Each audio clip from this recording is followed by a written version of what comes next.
If you feel stuck on your healing journey, have you ever considered that perhaps you have too many distractions right now?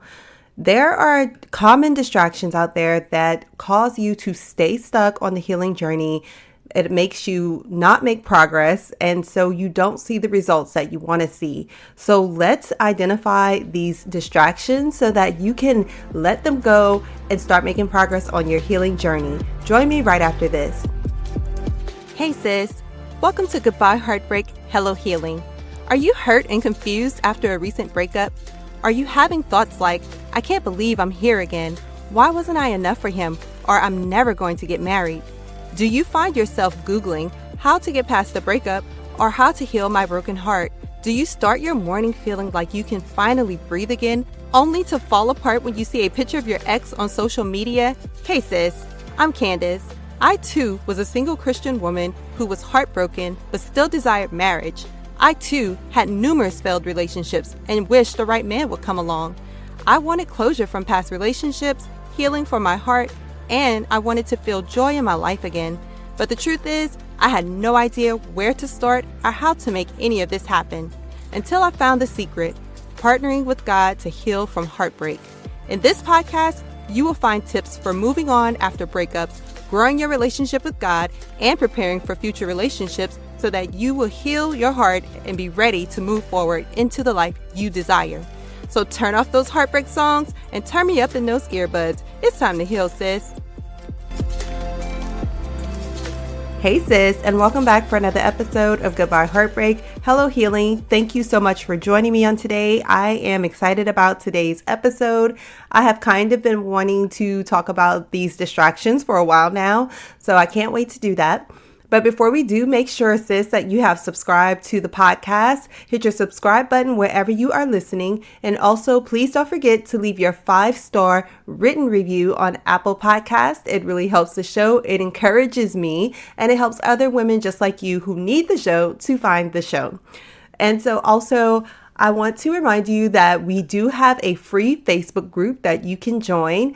It is only for women. And please remember to complete the membership questions when you come to join and agree to the group rules. Those are the only 2 ways that we'll be able to let you in the group. All right. So today we are talking about these 5 common distractions that are stopping you from healing, sis. Do we know what a distraction is? Like, simply put, it is something that is taking your attention away or focus away from the thing that you need to be attentive to or focused on. So, and that's my definition, right? I didn't look that up, but it's really like something that is pulling your attention away from something that is important. And so while you're on this healing journey, it is important that you focus on the process. It's important that you focus on God first and then focus on what it is that you need in this season. Not what you think you need, not what your flesh is craving, right? But what you really actually need to make it through this healing journey and on the other side. I know that I have distracted myself when I was single in so many different ways because I never wanted to actually go through this healing process. And not that I didn't want to be healed, but it was more or less I didn't want to feel that pain and I didn't want to be alone. I thought those things were the worst. I was just like, give me my husband, not knowing that distracting myself with all the things that I was distracting myself with was actually delaying my desires. It was delaying the thing that I wanted the most. And so for you, sis, it's the same thing. If you are distracting yourself with God knows what, right? We're going to talk about some common ones on today, but any distraction that's keeping you from focusing on the things that you need to focus on in this season is going to delay your process of healing, wholeness, actually feeling better, right? Without numbing pain, but actually feeling better and living the life that you really do want to live. That's free in Christ, free to be who God has called you to be. And yes, maybe even someday finding a spouse and getting married. So, you know, all of those things I know are your desires, but we have to focus first. Okay. We have to focus on what is important. And what's important isn't always the fun thing, right? Because that's why I would distract myself, because the things that it seemed like I probably should have been focused on were not fun to me. That was not, it didn't feel good. It was not pleasurable, but it was good for me in the long run. It's like on the simplest level, kids don't want to eat their vegetables. That's not, it's not fruity. It's not sweet. It doesn't taste as good as candy or even a fruit might taste, but it's good for them in the long run. So it's the same thing, same concept. So again, we're going to talk about these distractions, and I'm ready to jump in. I hope you grab your paper and pen and kind of just write these down so that you can go back and really think about it. Really think about yourself and what you've been doing since this breakup and figure out, have you been distracting yourself? Okay, so write these down so you can go back and do that. So the first thing is that the first distraction is wishing for what you don't have. Okay, so this is simply, and this is like an overarching thing because it may cover every other thing, but it's like when we find ourselves unable to be content where we are quite often, right? And thank God, like I'm learning to be content where I am, even when things don't look the way that I want it to look, to try to just be content anyway. And sometimes you have to fight for contentment, but wishing for what you don't have, whether that is stuff or a lifestyle or a relationship status, whatever it is, it's not where you are right now. You're not in that place. And so the fact that that is where your focus is constantly, and I'm not saying, sis, don't dream. I'm not saying don't have goals. I'm not saying don't have desires, but it should not be your obsession. It should not be the thing that brings you down because you want X, Y, and Z, whatever this thing may be,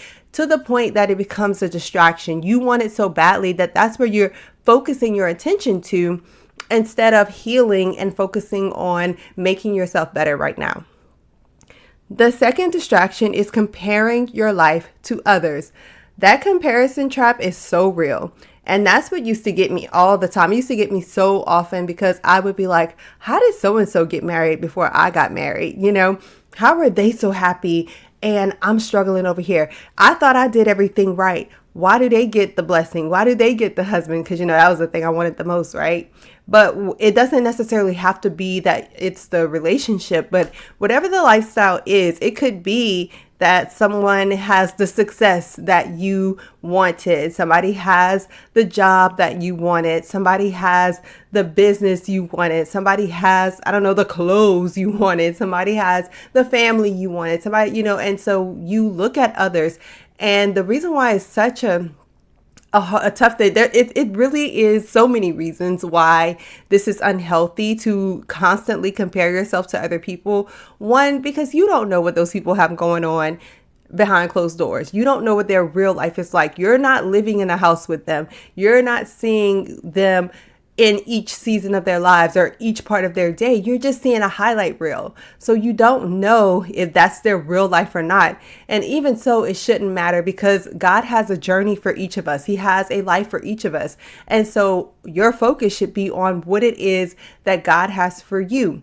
And yes, this season may not seem fun, but this season can be fruitful if you do what's necessary in order to make it to the other side of this. All right. And so comparing your life to other people's life is pointless. It is a pointless activity. It is a pointless distraction. It yields no fruit. In fact, yes, it does yield fruit, but it's not good fruit. It's bad fruit. Okay. It yields rotten fruit. And those things will spring up too. Things like discontentment, anger, jealousy, like those are fruit as well. It's just not the fruit that you want to have. So if you're a person who tends to compare your life to other people, I'm gonna need you to stop. The third distraction is excessive media. All right, so media, is a number of things. We often talk about the distraction of social media, but media is not just social. It could be, television, music, it can be, gaming, all types of things that people use media wise to distract them from real life. And trust me, I have done it. And sometimes I still do it and I have to catch myself. Like, is this a distraction? What are you doing? What do you not want to do right now? What are you trying to distract yourself from? What could you be doing? All of those things are questions that you should ask yourself during those times. So if you're binge watching TV every single day to avoid feeling pain or avoid actually, engaging in therapy or, reading a book that's going to help you in this season, then sis, that's not healthy. So you're going to have to start gradually, because once you start consuming so much media, it can become so addictive, and you have to be careful with that. And so start gradually pulling yourself back and weaning yourself off of that media so that you can actually shift your focus from that to what it is that's going to actually benefit you. Because being on social media, scrolling TikTok, watching these videos, binge watching countless hours of television is not going to move the needle on your healing journey. It's just not. All right. The fourth distraction is obsessing over your ex, right? This was some people's greatest pastime, right? But this seems to be most prevalent right after a breakup, right? So for the first couple of days, couple of weeks, and even couple of months, if you're not doing anything to actually help you to get over your ex, then you will find yourself obsessing over him, over his life, wondering what he's doing all the time, stalking him on social media, asking people about him, just obsessing over him instead of focusing on you. You putting your focus on him, your thoughts, your attentions, your emotions, everything gets spent on him and nothing gets spent on you. So then you're not going to see the progress that you want to see on your healing journey. So it's so important to eliminate that distraction, right? It's not that overnight you're going to stop thinking about him, but it's the obsession. It's the part where you can't go without just thinking about him all day long. That is what's constantly on your mind. And so, yes, it may take some work to get over that point, but sis, do the work, right? Do your work to shift your thoughts from thinking about him all the time. You're going to have to ask God to help you with that. It's not going to be an easy thing to do, but God is well able, right? He has the power. He has the ability to help you to shift those thoughts. If you bring it to him, bring those thoughts to God, surrender those thoughts to him in prayer and ask him to be like, God, I can't do this without you. I need your help. All right. So that is another dangerous distraction that you need to address. And then the fifth distraction is looking for a new relationship. So, you've heard me say it. This was me all day long, child. That was my biggest way to distract myself. I would be on the lookout all the time to see who's looking at me, who's watching me. When social media became a thing, yes, I'm that old, just kind of seeing who's liking my stuff or what it used to be. Oh my God, you can poke a person, crazy foolishness, right? But back on Facebook when it first came around, all those types of things. But also at some point I ended up joining dating apps and communicating with people because I was always on the lookout for when I was single and out of a relationship, who's the next guy for me? Who am I going to be in a relationship with next? Who could possibly lead to marriage? That was always my thing. And it was such a distraction. And when I look back, hindsight is definitely 2020. And when I look back, I'm I wasted so much time, so much effort and energy on that when God had a plan for me all along. Nothing I did when it came to that got me any closer to getting married and having the life that I wanted. It wasn't until I was able to eliminate those types of distractions and focus on healing and becoming the person and the woman that God wanted me to be that I was able to gain that life that I wanted and that I was able to be free. Even before getting married, I was able to feel free. The burden was lifted even, and I felt, better than I had probably ever felt in my whole life. It wasn't the pressure to try to find a new relationship. So that may be you. If you find yourself being a serial dater, always on the lookout for a new man, that may be just a distraction, sis. I don't know if you have ever considered that. It is a distraction from the real thing. You should be focused on you right now. Last week, we talked about the gifts of singleness. I want you to take advantage of this time and really embrace those gifts that singleness brings to you. And so Yeah, I can tell you, like, there is nothing, like, nothing fruitful about constantly being on the lookout for a new relationship. And I'm not saying that you just become an introvert and that you don't, embrace if someone tries to talk to you, or, but make it happen naturally. Like, I wasn't even being natural with it, so to speak, because I was just constantly looking out. So it was just like, I don't know. It's like I gave off vibes. I don't really like the word vibes, but it's like I was giving off these vibes. And so because I was thirsty, and I hate to say that about myself. It's an embarrassing thing to admit now, but it's like I wanted to be in a relationship so bad. So I was so distracted. I did not have time to heal. Why? Because I needed to see who was next. Okay, who am I going to be in a relationship next? Who's going to fulfill these dreams that I have of this awesome relationship that's going to lead to marriage, and not knowing that I had no control over that. God had a plan, and I just needed to let go of control and let God do his thing. So if you find yourself in that place, sis, that's my advice to you, to let go of control and let God do his thing. Let go, let God. All right. And then there's a sixth one that I did not mention, that I think is important to mention. And it's the distraction of, it's this, I guess, like, I don't even have a word for it because it really just came to mind, but it's like substances and things that you would like ingest or engage in, I guess.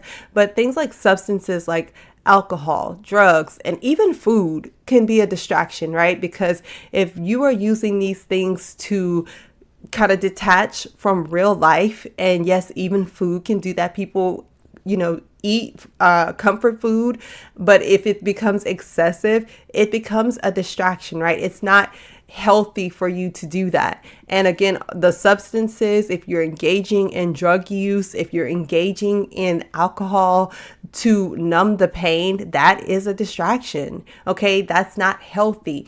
And that's a whole different ball game right there, because sometimes people can stop doing it because it's not a dependency, it's not an addiction. But if it is, then of course you're going to have to seek help for that. But if you just started this because of this situation, because you're going through a breakup and you feel like you need to be distracted in some way, and this is the only way that this can happen, sis, I'm praying for you that you let that go, and that you let God come in and really just allow him to be the one to fill the void. Because once those things are gone, or they wear off, or whatever the case is, it's like you have to keep trying to fill it up. It's like having a hole in a cup, and you're pouring water in and wondering why it's not getting full. Well, that's because there's a hole in it, and every time you pour something in, it runs right out. Those feelings don't last. They're not there to stay. They're very temporary, and you have to keep doing it and keep doing it in order to fill something.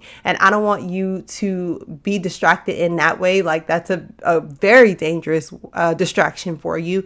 And so, I've had people to reach out and say, hint some, because they haven't really said, but they were like I'm embarrassed of how I choose to cope with this, or how I choose to distract myself during this time. And so it gives the illusion that it is something like that. And so that's why I wanted to include it, that it is a distraction.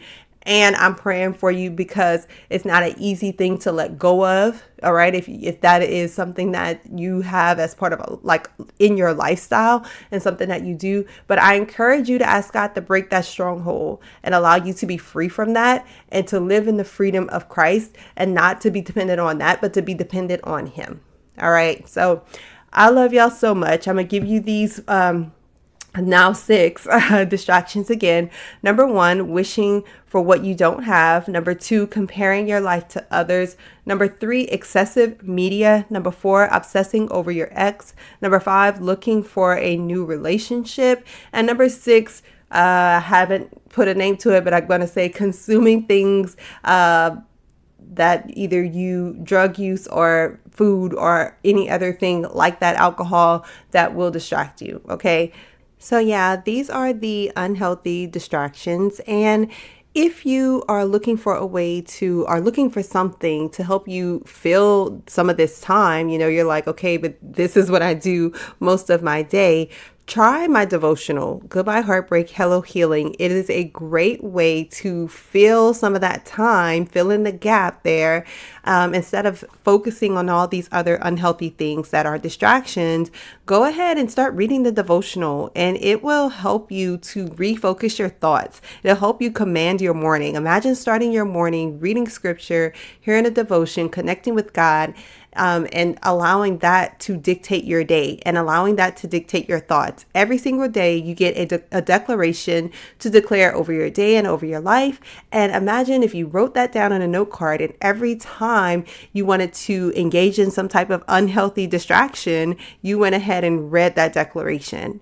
Like, it sounds awesome and it sounds amazing. It's something that I used to do. Actually, I had scriptures written on note cards, quotes and other things that I pull from like sermons from church and stuff like that. And I would write those things that I found that were profound and impactful on note cards, and I would recite that. So this book is a great resource. Go to CandiceABaddies.com/shop. Use the discount code podcast10 at checkout to get your 10% discount, and start changing your life and start changing, or should I say, stop these distractions and do what it is that you need to do. The book will help you move the needle, not these other distractions. Okay. So I love you so much, and I'll talk to you again real soon. Bye, sis.